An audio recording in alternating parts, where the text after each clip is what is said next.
루카가 전한 거룩한 복음입니다.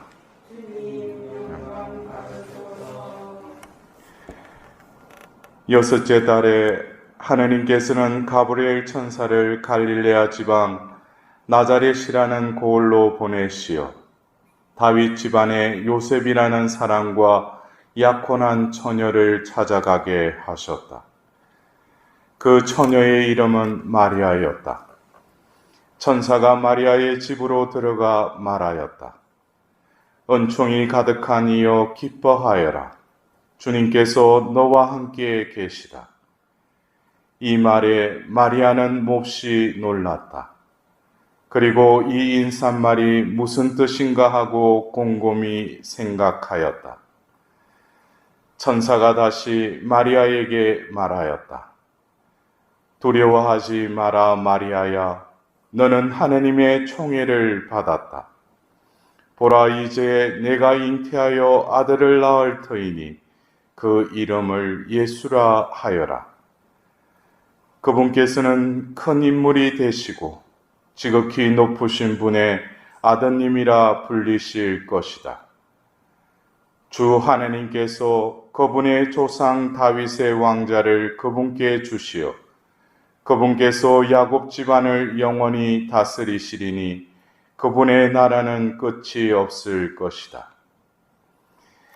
마리아가 천사에게 저는 남자를 알지 못하는데 어떻게 그런 일이 있을 수 있겠습니까? 하고 말하자 천사가 마리아에게 대답하였다. 성령께서 너에게 내려오시고 지극히 높으신 분의 힘이 너를 덮을 것이다. 그러므로 태어날 아기는 거룩하신 분, 하느님의 아드님이라고 불릴 것이다. 내 친척 엘리사벳을 보아라. 그 늙은 나이에도 아들을 잉태하였다. 아이를 못 낳는 여자라고 불리던 그가 임신한 지 6달이 되었다. 하느님께는 불가능한 일이 없다. 마리아가 말하였다. 보십시오. 저는 주님의 종입니다. 말씀하신 대로 저에게 이루어지기를 바랍니다. 그러자 천사는 마리아에게서 떠나갔다. 주님의 말씀입니다. 그리스도님 찬양합니다.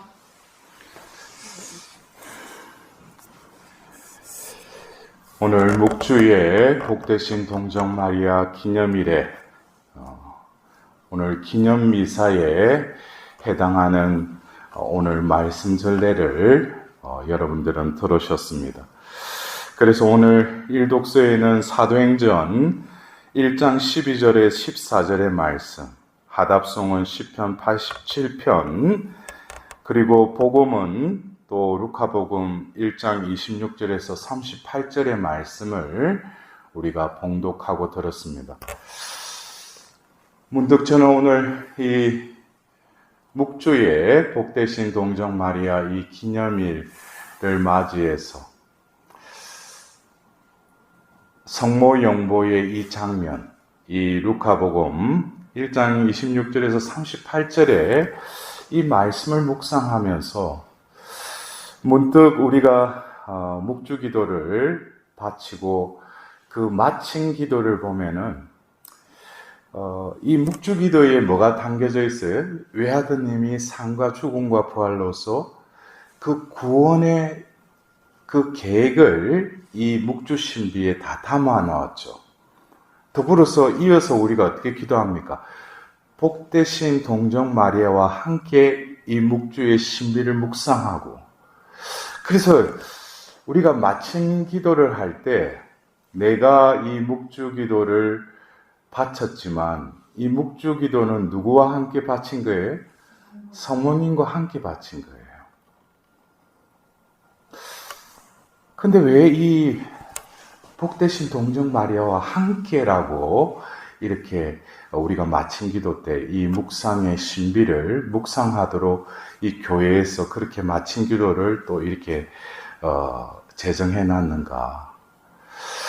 그러면서 제가 오늘 일독서에는 예수님께서 승천하시고 나서 이제 그들이 묵고 있던 그 예루살렘 위청방으로 가서 사도행전 1장 14절에는 여러 여자와 예수님의 어머니와 그분의 형제들과 함께 한 마음으로 기도에 전념하였다.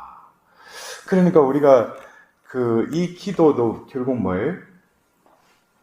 예수의 어머니 마리아, 복되신 동정 마리아와 함께 기도했다는 거예요. 근데 우리가 오늘 이 기념일의 이 복음의 말씀, 우리가 너무나 잘 아는 이 성모 용보에 관련된 이 성경 구절인데, 저에게 이 30절부터 33절에 가브리엘 대천사가 마리아에게 이렇게 말씀하신 것, 결국 성모님이 38절에 말씀하신 대로 저에게 이루어지기를 바랍니다 라고 이렇게 응답을 하셨는데, 여기서 말씀하신 대로라는 것이, 이 말씀하신 대로가 어디에 기초한 말씀하신 대로를 가브리엘 대천사가 그 마리아께 인사하고 나서 이어서 30절부터 무엇을 그 마리아에게 알려줍니까? 하나님의 구원 계획을 알려주는 거예요. 그래서 여기서 보면 30절에 두려워하지 마라 마리아야, 너는 하나님의 총애를 받았다라고 먼저 마리아에게 그 하나님이 주실 지금의 현 존재의 상태와 더불어서 그를 다시금 축복하죠. 이어서 31절에 보라, 이제 내가 잉태하여 아들을 낳을 터이니 그 이름을 예수라 하여라. 이것은 가브리엘 대천사가 이제 하나님의 구원 계획을 이 마리아에게 알려주는 거 아니겠어요? 그래서 이 31절은 결국 우리가 묵주기도의 신비 중에 어느 신비입니까? 한의 신비죠. 잉태하고 또 예수를 낳고 그를 예수라 불리리라. 봉헌하면서 예수님의 이름을 정하고 또 봉헌하는. 그래서 이 31절은 우리의 묵주의 그 신비에 있어서 한의의 신비를 담고 있죠. 이어서 32절에 보면은 그분께서는 큰 인물이 되시고 지극히 높으신 분의 아드님이라 불리실 것이다. 그분이 바로 큰 인물이 되시고 지극히 높으신 분의 아드님이라 불리실 것이다. 이것은 필리피 가이사리아 쪽으로 이렇게 가다가 베드로가 예수님을 어떻게 살아계신 하나님의 아들 예수 그리스도이십니다라고 고백하죠. 결국 예수님은 그러나 이 지극히 높으신 분의 아드님으로 당신을 드러내기 위해서는 결국 가셔야 할 길이 있으셨죠. 그래서 어떻게 보면 우리가 빛의 신비의 예수님의 공생애를 통해서 하나님 나라를 이렇게 또 세례를 받고 하나님 나라를 선포하시면서 예수님께서 유대 곳곳을 돌아다니시면서 복음을 전하셨는데, 그러나 그들은 듣고 치유를 받고 예수님의 말씀 속에서 건의를 느꼈지만 지극히 높으신 분의 아드님이라는 이미지, 그것을 이해하지 못했죠. 그러나 예수님께서는 하나님의 아드님임을 온전히 계시하시기 위해서 인간들이 생각하지 못하는 순환의 길로 가시죠. 이것이 고통의 신비 아닙니까? 어떻게 보면 모든 것이 끝나고 모든 것이 허무 자체로 결말을 맺는가 했는데 바로 영광의 신비 1단에 예수님께서 부활하십니다. 그리고 40일 동안 부활 후에 선택된 이들에게 나타나시고 결국 40일 후에 예수님께서 하늘로 오르시죠. 그러시면서 어디로 가요? 성부 오른편에 이제 자정하십니다. 어쩌면 이 루카복음 1장 32절에 그분께서는 큰 인물이 되시고 지극히 높으신 분의 아드님이라 불리실 것이다.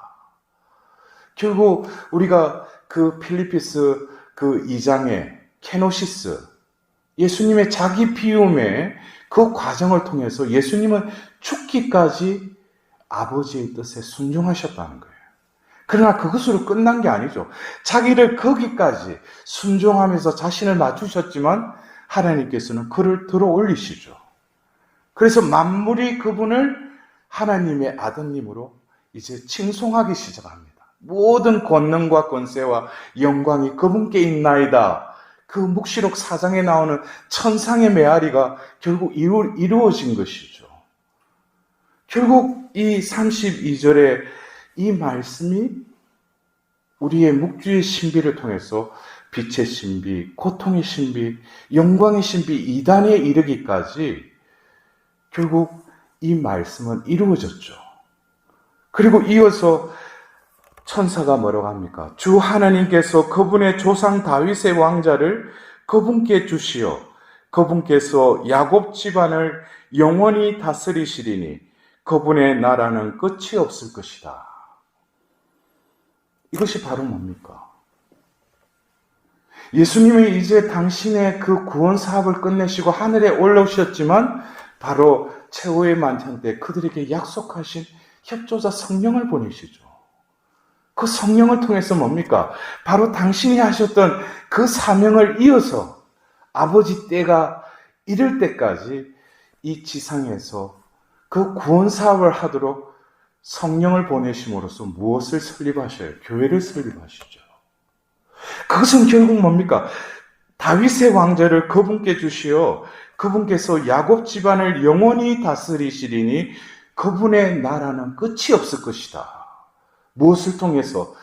성령을 보내시면서 성령께서 이 교회를 세우시고 교회로 부르심 받은 그 백성들을 통해서 뭡니까? 바로 다윗의 왕자를 이어서 그분의 나라를 끝이 없게 이어가는 그 후손들을 하나님께서는 낳으시죠. 결국 그것이 영광의 신비 3단에 성령을 보내시고 결국 4단 5단에는 성모님이 하늘로 돌로 올림을 받으시고 천상 모의 관을 쓰시면 그것은 결국 뭡니까? 교회의 어머니이신 그분을 공경하는 모든 이들이 결국 뭐예요? 우리도 하늘로 올림을 받고 하나님으로부터 영원한 생명의 상급을 받게 될 그러한 자들을 하나님께서는 계속 이어가시겠다는 것이죠. 결국 이 가브리엘 대천사가 이 루카복음 31절부터 1장 31절부터 33절에 이르는 이 말씀을 마리아에게 하셨어요. 그러자 마리아는 먼저 어디에 조금 의문이 갔어요? 어떻게 보면 인간인지라. 저는 남자를 알지 못하는데 어떻게 그런 일이 있을 수 있겠습니까? 하자 천사가 다시금 마리아에게 말씀하십니다. 어떻게 보면은 이 31절부터 33절은 우리가 묵주기도의 모든 알맹이가 이 천사의 RM에 이미 다 들어가 있다면 결국 우리가 묵주를 통해서 얻을 수 있는 그 은총의 효과 그것을 바로 마리아에게 말씀하십니다. 성령께서 너에게 내려오시고 지극히 높으신 분의 힘이 너를 덮을 것이다 하시면서 그 엘리사벳 이야기를 하시면서 1장 37절에 하나님께는 불가능한 일이 없다. 여러분들 여기서 보면은 우리가 그냥 묵주기도를 바치면서 보통 우리가 기도할 때 그냥 안 바치잖아요. 지향을 바치고 바치지 않습니까? 그러나 진정으로 우리가 하나님께 드릴 수 있는 올바른 지향은 뭐겠어요? 불가능한 것을 바쳐야 돼요. 여러분들 어떤 때는 우리가 뭐 잘 되기를 바래 주시오 좀 해결할 수 있도록 그거 바치지 말라는 게 아니에요. 하느님이 온전히 당신의 은총으로 드러내고자 하는 것은 이것은 바로 내가 한 일이다 라는 것을 드러내려고 하시는 거예요. 내가 이번에 묵주기도 9일기 됐더만, 이번에 응답 받았다, 묵주기도 효용 좋네, 또 바쳐야지. 좀 무슨 일 있고 그러면, 묵주기도 바쳐, 이래. 그것보다도 이 묵주기도를 바침으로써, 마리아는 뭐예요? 있을 수 없는 일이 이루어진 것이죠. 남자를 모르는 그 처녀가 잉태를 한 거예요. 여기서 이 말씀이 사람이 되시는 그 신비를 이 마리아는 깨달으신 거예요. 그래서 성모님의 삶은 바로 이 가브리엘 대천사의 구원의 계획을 아뢰을 받고 저는 주님의 종입니다. 말씀하신 대로 저에게 이루어지기를 바랍니다. 어떤 번역은 어떻게 이루어지기만을 바랍니다. 그러니까 분명히 성모님께 가브리엘 대천사는 하느님의 구원 계획을 알려줬어요. 근데 어떤 경우에는 성모님도 이해하지 못하는 여러 가지 일이 벌어졌어요. 그때 우리는 성경에서 성모님의 어떤 행동을 보면 어떻게 이 모든 일을 마음에 간직하고 되새겼다 그랬어요. 왜 그래요? 그것은 바로 분명히 구원 계획을 알려주셨다는 거예요. 나의 소명은 뭐예요? 그 하나님의 구원의 뜻이 온전히 이루어지기만을 바랄 뿐이라는 거예요. 그것에는 어쩌면 축복과 같이 빛나고 내가 원하던 어떤 사건이나 상황이 전개될 수도 있어요. 그러나 어떤 경우에는 내 생각과는 내 기대와는 완전히 반하는 암울하고 어둠이 밀려올 때도 있어요. 대표적인 게 뭡니까? 때가 되어서 예수님이 예루살렘에 입성할 때 그 호산나 하고 했던 그들이 이제 십자가에 못 박으라 하고 예수님이 끌려갈 때 성모님은 그 뒤를 따라가십니다. 이해할 수 없는, 그러나 분명히 지극히 높으신 분의 아드님이라 불릴 것이다. 말씀이 이루어질 수 있도록.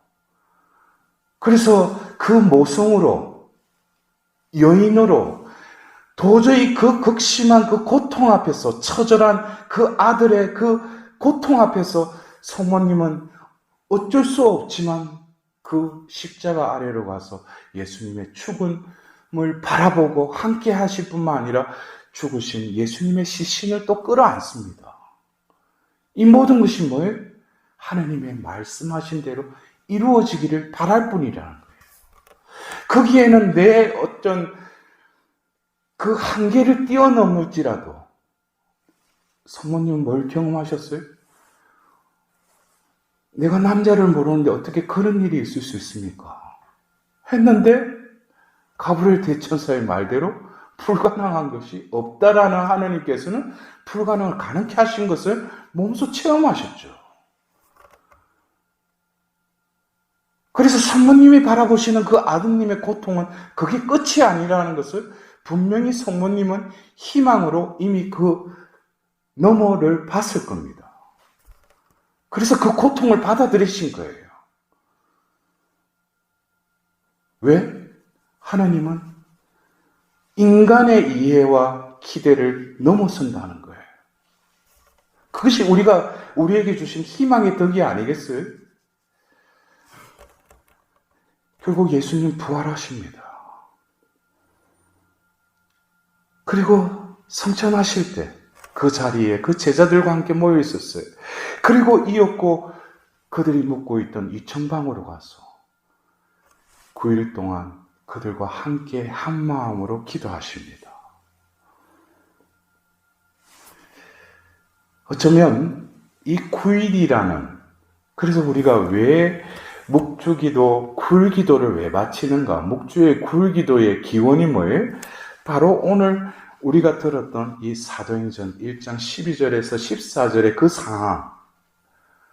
어떻게 보면은 자기들이 예수님이 분명히 실패했다고 죽었는 줄 알았는데 부활하시고, 그분이 분명히 공생애 때 하느님 나라를 말씀하시고 이럴 때 그분이 이루실 그 일. 그러나 뭐예요? 예수님은 자기들 눈앞에서 그냥 하늘로 올라가 버리셨어요. 그들은 그 말 그대로 뭐예요? 패닉 상태에 빠진 거예요. 근데 그들을 데리고 바로 그 세나클 위층방에 가서 그들과 함께 기도하는데, 성경에서는 루카복음사가 뭐라고 해요? 한 마음으로 기도에 전념하였다고 그랬어요. 여러분들, 어쩌면 우리가 힘들 때, 우리가 어떤 벽에 부딪혔을 때, 앞이 보이지 않는 막막함 속에서 우리는 뭡니까? 이 이천방으로 들어가야죠. 그리고 예수의 어머니 성모님과 함께 한 마음이 돼야 돼요. 먼저 지금 내가 지금 처해 있는 그걸 가지고 하나님께 기도할 것이는 먼저 뭐예요? 성모님과 함께 한 마음이 돼야 돼요. 왜 이게 필요하죠? 성모님의 그 성심, 하나님의 그 성모님의 마음은 이미 구원의 역사가 흐르는 데 있어서 그 여인은 피아스로 모든 삶을 사셨다는 거예요. 말씀하신 대로 이루어지기만을 바란다고. 근데 그 여인은 바로 아들 예수님의 그 구원의 사명이 끝나고 하늘로 오르셨지만 당신에게 또 사명이 있었던 거예요. 그게 바로 뭡니까? 루카복음 1장 33절에 그분의 나라는 끝이 없을 것이다. 그래서 십자가 아래서 요한에게 이분이 내 어머니시다 라고 건네주시고, 이제는 뭐예요? 새로 설립된 교회의 어머니로서 그들과 함께 한 마음으로 기도하셨는데, 결국 그들의 마음을 어떻게 변화시키셨어요? 또 다른 피아스의 마음으로 변화시키신 분이 바로 예수의 어머니라는 거예요. 예수님이 약속하셨고 예수님이 말씀하신 그 약속을 우리는 기다리자. 그리고 하나님의 뜻이 이루어지도록 우리는 그것만을 바라며 한 마음이 돼서 하나님께 모든 것을 바치자. 예수님이 성천하시기 전에 뭘 약속하셨어요? 그 전부터도 말씀하셨지만 바로 사도행전 1장 8절에 하늘에서 성령이 내리시면 너희들은 힘을 받아서 예루살렘과 온 유다와 사마리아 이 땅 끝에 이르기까지 나의 증인이 될 것이다 하시고 하늘로 올라가셨어요. 성모님께서는 바로 그 하나님의 구원 계획에 있어서 이제 이들을 통해서 그분의 나라가 끝이 없을 것이라는 그 하나님의 구원 계획을 그들에게 알려주고 그 뜻이 이루어지도록 그들을 격려하고 힘을 불어넣으신 거예요. 그래서 한 마음으로 기도하자 10일째 되는 날 어떻게 성령이 그들에게 임하시면서 바로 약속하신 대로 그들은 증인이 되어서 그곳을 박차고 나가서 복음을 전합니다. 그것이 지금 2000년이 지나서 이 교회를 통하여 당신의 그 구원 계획을 우리에게도 아브라함의 후손으로 하나님의 자비가 대대로 이루어진다는 그 마니피카세, 그 하나님의 뜻이 우리 가운데 이루어지는 것이죠. 그래서 오늘 우리가 묵주의 동정 마리아 이 기념일을 지내면서 우리 천주교인의 대표적인 기도, 이 묵주기도, 이 묵주 안에 모든 것이 다 담겨져 있죠. 가브리엘 대천사가 마리아께 아뢰듯이 우리한테도 아뢰주신 거예요. 그리고 우리 삶을 통해서 뭡니까? 이 구원 계획을 이루겠다는 거예요. 뭘 통해서? 너희들이 묵주의 신비를 복되신 동정 마리아와 함께 묵상하면서 바치라 해요. 그러면 어떻게? 어떤 은총을 주시겠다고요? 불가능은 가능케 해주겠다는 거예요. 그럼 이 묵주는 뭡니까? 엄청난 무기죠. 우리에게 영적인 무기죠. 여러분들 오늘 매일미사책에 이 묵주의 복되신 동정 마리아 이 축일이 생기게 된 어떤 역사적인 배경에 대해서 이렇게 잠깐 나오잖아요. 그죠? 레판톤 그 전쟁. 어떻게 보면 오스만 제국과 그 그리스도교 그 연합군과 싸움이 이게 전쟁의 어떤 이게 게임이 안 되는 전쟁이었어요. 근데 그들이 묵주를 바쳤다는 거예요. 그러자 그 전쟁에서 이긴 것이죠. 여러분들 그래요. 우리는 어쩌면 이 묵주가 내 전쟁에서 이겨달라고 그렇게 기도하는 것이 그게 묵주 기도예요. 이 묵주를 잡고 묵주 알을 돌릴 때 결국 뭡니까? 하나님이 함께 하시고 하나님의 힘이 그들과 함께 하셔서 그 전쟁에서 이기게 하신 것은 바로 하나님이 몸소 싸워주셨다는 것이죠. 이것이 바로 묵주의 힘입니다. 어떤 승리를 위해서 바치는 게 묵주가 아니라 그 전쟁에서 이기실 분은 하나님이 몸소 그들의 힘이 되어서 싸워주시는 것이 바로 묵주의 은총입니다. 그래서 우리가 어떤 때는 이 묵주기도 하면은 내가 이루어 주셨으면 하는 이 지향에다가 하나님께서 강복해 달라고 하는데 묵주는 그런 우리가 생각하는 은총보다도 어마어마한 은총을 내려주신다는 거예요. 그래서 우리는 제가 개회식 때도 말씀드렸죠. 죽었을 때 우리가 손에 감고 묵주를 감고 죽었다면 이제 세월이 지나고 간을 또 봤을 때 이 사람 이를테면은 하나의 좀 이렇게 픽션으로 보면 태풍이 불어서 다 수해가 돼가지고 보면 다 했는데 관을 팠는데 그 관에 그 사람은 뭐예요? 뼈 사이에 뭐가 있어요? 묵주가 있어요. 이 사람 천주교인인가 보다. 우리는 이 묵주가 죽을 때 가져가는 이 묵주를 통해서 뭡니까? 하나님은 내 삶을 통해서 이룰 수 없는 그 불가능을 가능케 해주신 위대한 힘이신 하나님이심을 내가 믿고 체험하고 그러한 삶을 살았던 것에 대한 징표가 될 때 진정으로 손에 드리워진 묵주가 진정으로 내 삶을 대변하지 않겠어요?